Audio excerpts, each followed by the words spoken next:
Oh my goodness. I really honestly still can't believe it's a Monday. Like, seriously, wow. Did you what? I can't believe it's a Monday already, can you? No. Like, it's insane. Anyway, since it's Monday, it's chapter time, and I do apologize for the late arrival. Yay. Oh my gosh, I had a busy day. As you can tell, I'm in a new place. It was moving day today. But anyway, I'm uploading chapter 11, and I apologize for the no music. I just moved, so yay. Anyway, chapter 11. It's Monday. We're gonna give our little disclaimer in the fact that this is seriously not a kid-friendly book. It's for mature audience only. I mean, there's no sex scenes or curse words, anything like that, but it is for mature audience because it has mentions of self-harm, has the scene of aftermath of slasher movie gore violence, which is just lots of blood everywhere. There's a scene of murder by a serial killer, which was actually in the last chapter. I don't know if that's a good thing. And a scene of murder by the demon, which was chapter 6, starting on page 66, is the scene of abuse, which we passed, and this chapter is the scene of torture. So continue at your own risk. Anyway, we're doing chapter 11. Yay, let me get all situated, because, situation is a very good thing. I've got a hole in my lip, and now it looks like there's blood on my page. Uh-oh. Anyway, chapter 11. Payne had gotten used to the individual who had fed on his pain and suffering following him. He knew the individual who he was positive was a demon was watching him. Payne saw another individual board the bus and noticed the demon tense, clutching the book to his chest. Payne blinked with confusion and silently debated if he should help the demon. The demon seemed to calm himself, and Payne reluctantly looked away, unsure of why he had wanted to help the demon in the first place. Yeah, that's gotta be confusing. There was a conversation that Payne didn't hear. He looked out the window and pulled the cord. Payne got off at the bus stop, knowing the demon individual with gold wings had gotten off at the bus stop as well. After a short amount of time, Payne took off his music, turned around, and glared at the demon and the other person when they stopped. "Can I help you two with something?" Payne asked. "Hey, Payne," the demon greeted with a smile. Payne blinked, confused as to why the demon had actually greeted him, and some unknown memory tickled at the back of Payne's mind. Payne decided to pretend to not recognize the demon, which reminded Payne of an angel he had seen when Payne was 3. "You again? I'm not in the mood," Payne said, turning around and heading home, though he had to force himself to do so. "Why not?" the demon asked Payne. "I can't possibly think of why not," Payne said sarcastically. "Oh? Then there shouldn't be an issue if I tag along, right?" the demon inquired. Payne stopped and turned around to face both of the individuals again. He glanced at the unknown person and then the demon. "I'm not really interested in either one of you following me. Especially you. You already do that enough," Payne told them. Payne turned back around and headed away from the demon and the unknown male. Payne glanced over his shoulder once again and was silently relieved to see he wasn't being followed anymore. Payne arrived at his misleading home and froze. The unknown male and the demon were at the front door. The demon was sitting on the steps, his tail twitching slightly. Payne swallowed nervously and reluctantly walked towards them after latching the white picket fence. Payne checked to see if he had the extra key. He was relieved that he did. "All right, what do you want?" Payne asked when he reached them. "Do you mind letting us inside?" the demon inquired. "I do mind, considering the fact I don't know your names and you seem to know my preferred name," Payne replied. "What is your true name, then?" the unknown individual questioned. Payne looked at them, glanced at the wings, and the gleam of power in his gold eyes. "Doesn't matter," Payne countered. The unknown individual studied Payne, and Payne seriously wanted to run away from the cold stare. "You look remarkably like my brother," the unknown individual stated. "Awesome. If he's my dad, you can kindly tell him to stay out of my life like he has all of my life," Payne said with a snort, crossing his arms over his chest. Payne didn't really ever expect to know his biological parents or expect them to want to be in his life. The unknown individual blinked and studied Payne. "What are you?" the unknown individual asked Payne, breaking the awkward silence. Payne was silent. He was confused by the question, but he also understood why it had been asked. Payne already knew he wasn't normal. Human? Payne responded, his voice quieter than he expected. No, you are not, the unknown individual said. Sure I am. I'm more human than you, anyway, Payne retorted as he tried to get past the unknown individual. They made sure that Payne wouldn't be able to get inside. What are you? The unknown individual repeated. Payne looked at the unknown person and felt a small amount of fear settle in his stomach. I'm hungry, and if you don't mind, nature is calling, Payne said. What? The unknown individual asked with confusion, letting the guard slip for a second. It was all Payne needed to get by them with an explanation of, I have to poop. Payne swung the door open and closed it before the person could get his foot inside. Payne took a steadying breath and then put his backpack down. He was racing for the back door before anyone could notice his presence, reached it, and closed it. Payne continued to run towards the woods, hoping his footsteps wouldn't be heard. Apparently, though, he had been heard. Payne was put in a headlock by the unknown person that was meant to knock Payne out. Payne had no intention of going unconscious, and after realizing that he wouldn't be able to move the man's arm, Payne rammed his elbow into the person's ribs. Yes, I did do that, right? Okay. The individual grunted once, and Payne realized that he wasn't going to be released doing that maneuver, and Payne's vision was beginning to fade. Payne gathered his fading strength and kicked the individual in his knee. Ow! Ow, that's gotta hurt. Payne felt the person's knee snap, and the person crumpled to the ground, releasing Payne. Ow! Payne stumbled forward a few steps in an attempt to run, knowing that he didn't have much air in his lungs. Payne seriously hoped that the demon wouldn't get involved, and then felt the demon's tail wrap around his throat. Payne struggled to breathe, feeling the demon's tail tighten with every exhaled breath. Because actually that's the way boa constrictors do. They actually tighten with every exhalation, so you can't really breathe in too well. Yeah, anyway. Payne felt his struggle slowly cease as he slipped into unconsciousness. Payne slowly regained consciousness and attempted to reach his throat to massage it, and after a brief moment of confusion, Payne realized he had been tied to a chair. Panic began to settle in Payne's mind when he tried and failed to free himself. Payne looked at the demon, who was kneeling in front of him when Payne stopped struggling. Excuse me, I have, the blood of my fallen enemies. No, not really, but we're just going to say that. Very delicious. Payne knew by the sound of his... Is that your whiskey? No, it's the blood of my fallen enemies. Neat. Yeah. Payne knew by the sound of his rapid, shallow breathing that he was freely and unwillingly advertising his terror. Calm down. I'm not going to hurt you, the demon told Payne. Payne watched the demon with suspicion. After a while, Payne became calm enough to steady his breathing. What do you want from me? Payne cautiously asked the demon. The demon stood up and headed over to a shadowed corner. I was wondering when you had asked, the demon said as he returned with a kit of some sort. The demon began to lay the tools from the kit in front of Payne. Payne instantly knew who the tools would be used on and realized that they were meant for torture.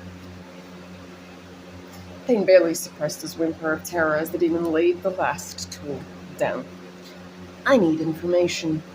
You're going to answer, and we can do this the hard way. The demon paused there. Or we can do this the easy way. The demon finished as he picked up the tool and expertly twirled it between his fingers. It's your choice, the demon said. I don't know what you want. I don't know why you involved me. I don't know anything, Payne told the demon, feeling the terror creep up to an almost uncontrollable level. You know exactly what information I need. It's the same information the other individual requested. What are you? You're certainly not entirely human, are you? The demon questioned. I don't know why that's important. Pain said. I'm human, you know that, Pain reminded the demon.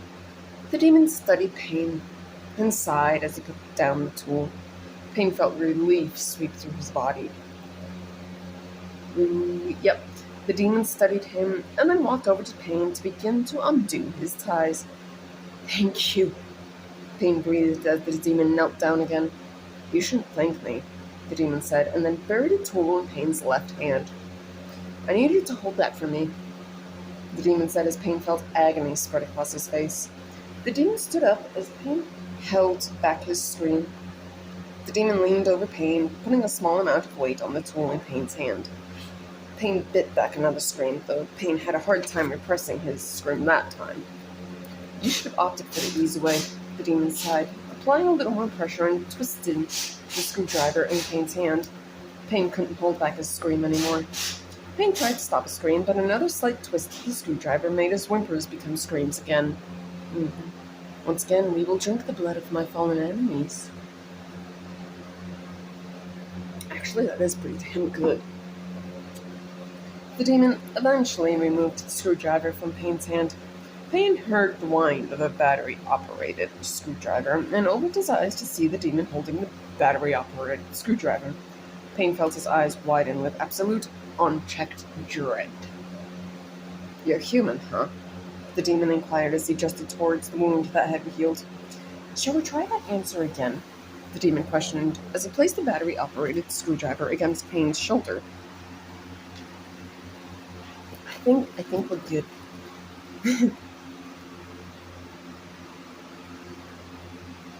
I'm human. I swear I'm human, Pain said, hating the fact his voice was a desperate whimper. I don't have all of your life to be here, and I'm sure you don't have all day.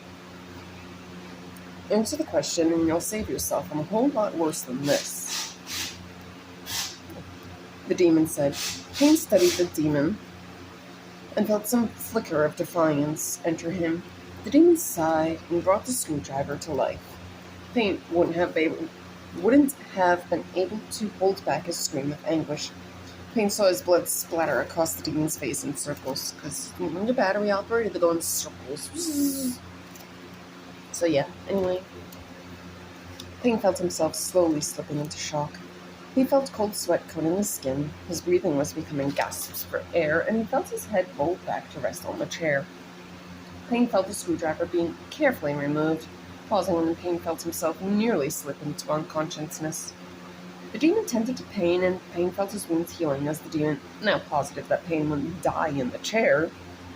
Oh god, my eyes are so red-rimmed from lack of sleep. Anyway, his weapons now clean, picked up another tool after Pain's wounds healed, and walked over to Pain, tool for torture in hand.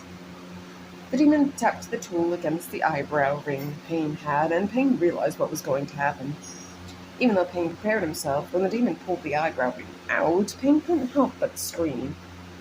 The fact the demon had removed the eyebrow ring slowly had made Pain whimper and writhe, and blood only trickled into Pain's eyes, blinding him for a short amount of time before Pain felt his wound heal. There we go. After more torture that involved a few sections of the first layer of Pain's skin removed, I'm in the torture session. I feel awkward reading that out loud when people are around. Wah. You cry, what the baby gonna do? What?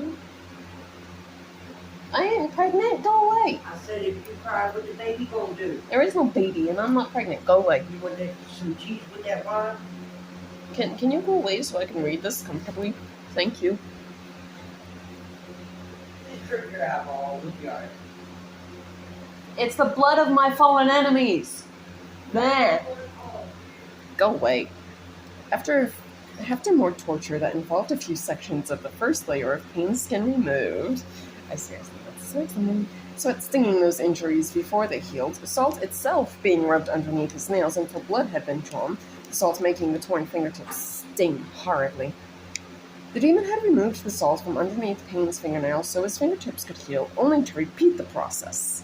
Because that's torture. You just technically repeat the same processes over and over again. Not that I know on a personal basis. I mean, I don't torture people.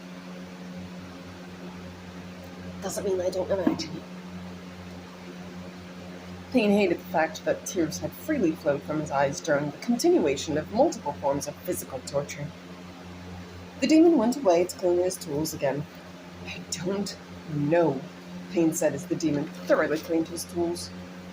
So you've told me, the demon said. Payne realized that the demon had quickly, even though he had thoroughly finished cleaning his tools. I don't know what I am. No one has told me. All I know is that I have to be human. I age like one, and I'm pretty sure I can die like one, Payne explained. Other than that, I don't know what I am, Payne said. The demon studied Payne with consideration. Payne knew that he was covered in his own sweat and blood. Ew, God, that's gotta be grimy. He hoped with the answer he had supplied that the demon would finally stop. After a while, where Payne was positive that the demon would continue to torture him, the demon put the tool down. The demon put the tool down. Okay, I did say tool. It just sounded weird. Okay. The demon walked over to Payne and undid Payne's ties, stepping away with his hands held up to show Payne that he had no weapon this time. This time. Just so we are all aware, it does say this time. Payne attempted to move and failed to get up.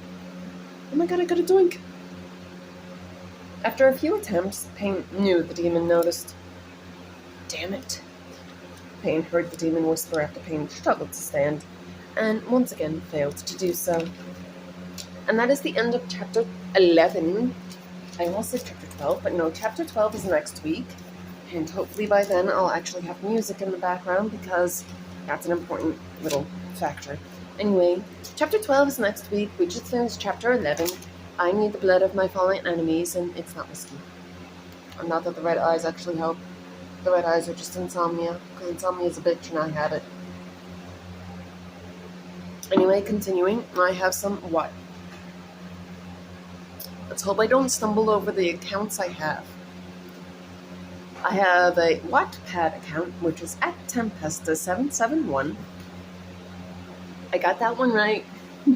A TikTok account, which is at AirdreenCraven2, no spaces, no uppercases, under the name Tempesta Braveheart, which is the name of my YouTube.